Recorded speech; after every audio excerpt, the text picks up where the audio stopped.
I am so thrilled to have you here today because we're completely tearing down the broken, outdated ways of running B2B SaaS advertising. We're going to dive into exactly how to master your complete campaign setup. Look, if you've ever felt like your ad spend is just disappearing into a black hole with absolutely nothing but junk leads to show for it, you are in exactly the right place. I really want you to stop and honestly ask yourself this question right now. Are you burning cash on vanity metrics? You know, the clicks, the impressions, the cheap form fills? Or are your campaigns actually optimizing for closed-won pipeline? Because in the B2B SaaS world, a lead that doesn't close isn't just worthless. It actively drains your sales team's time and completely eats up your marketing budget. Okay, let's dive into this.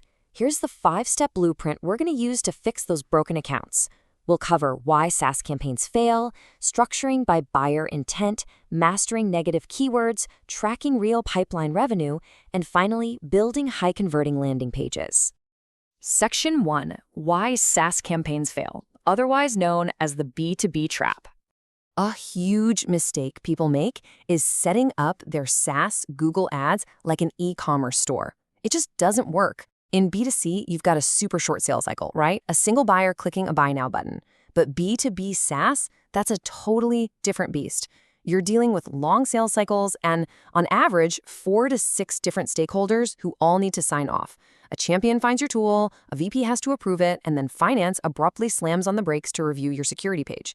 If you optimize your B2B campaigns for the absolute cheapest form fill, the algorithm is going to find you the cheapest possible people. And usually those are just tire kickers who will literally never buy. Moving on to Section 2, structuring by buyer intent. This is the core architecture of your account. To fix that broken architecture, you need a highly effective tiered budget strategy.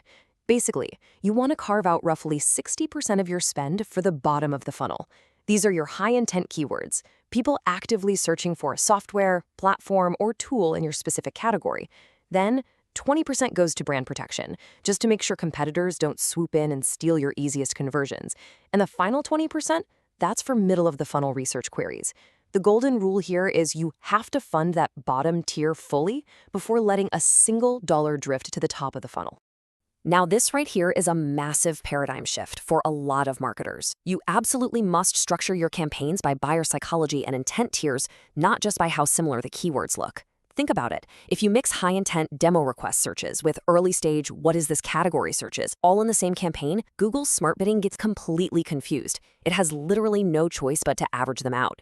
The result? You end up overpaying for early-stage researchers and way underbidding on the actual buyers who have their credit cards out and are ready to go. Section 3. Mastering negative keywords. Think of this as your tactical shield. So your ads are naturally going to attract people who kind of look like buyers on the surface, but are actually just budget vampires. We're talking about job seekers hunting for admin roles, students looking for training tutorials, or free hunters searching for an open source alternative. You'll even get your existing customers clicking your paid ads just because they forgot how to find the login page.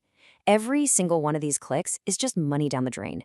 You have to actively build these exact categories out as negative keywords to block them. But please listen closely to this because it's a critical warning.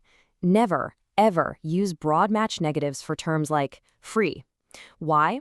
Because if you just broadly block the word free, you might accidentally block a massive, perfectly legitimate buyer search, like project management software free trial.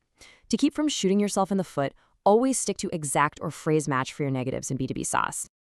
To make all this a foolproof, repeatable process, start off by building a universal shared negative list for the really obvious junk right at the account level. But slow down and review those terms carefully.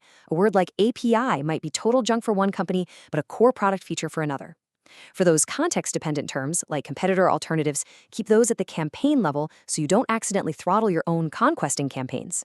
And most importantly, you have to audit your search term reports weekly. A stale negative list from 18 months ago is actively hurting you right now because search behaviors constantly evolve. Section 4. Tracking real pipeline revenue. This is the brain of the whole operation. Offline conversion tracking, or OCT, is an absolute non-negotiable requirement for SaaS. Basically, it's the practice of sending your downstream CRM events, like when a lead turns into a sales-qualified lead or a deal is finally closed won, right back into Google Ads. Standard web tracking, that only tells Google when a form is submitted. OCT actually tells Google when that form submission resulted in a check clearing. It's a game changer. To actually make this work with smart bidding, you need to assign monetary values to your pipeline stages. Just as an example, maybe an MQL tells the algorithm, hey, this is worth $100, an SQL is $900, an opportunity is $3,000, and a closed-won deal feeds back the actual real-world deal value. When you set it up this way, you force Google's algorithm to stop blindly chasing volume. It stops looking for those low-intent, cheap form fills and starts aggressively hunting for the accounts that match your big-ticket closed-won deals. It finally gives the algorithm a true north. So the crucial takeaway here is you absolutely must capture the GCL ID. That's the Google Click ID, when a prospect fills out a form. Then, wire your CRM, whether that's HubSpot, Salesforce, whatever you use, directly back to Google Ads. That completes the loop. It ensures that every single dollar you spend is compounding against actual bottom-line revenue, and not just meaningless website activity. Finally, Section 5, high-converting landing pages. This is the destination for all that hard-earned traffic. 3.8%. Just let that number sink in for a second. According to Unbound's benchmarks, that is the median conversion rate for a SaaS landing page. That literally means out of every 100 super expensive clicks you buy, 96 of those people bounce right off your site. Ouch, right? But the high-performing pages, the ones absolutely crushing it out there in the market, they're hitting high single or even double-digit conversion rates. Let's talk about how they beat that median. The secret sauce here is the feature-benefit transformation framework. You want to hit them instantly with a crystal-clear H1 value proposition and back that up with an outcome-driven subheading. Make sure your primary call to action is totally unmissable right above the fold. Then you prove it with social proof. Throw in customer logos, reviews, and security badges. And lastly, you have to take those dry, boring technical features and translate them into emotional benefits that will actually resonate with that entire buying committee we talked about earlier. You also have to watch out for the classic traps here. Get this, 83% of landing page visits happen on mobile, yet desktop still converts about 8% better. You have to design mobile first to bridge that gap.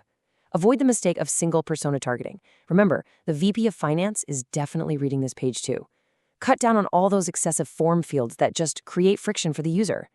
Fix your slow page load times because that kills conversions instantly. And above all else, never skip your messaging and positioning just because you want to rush into a pretty design. You can have the most gorgeous page in the world, but if the messaging is broken, it will fail for sure. So, take a hard look at your setup right now.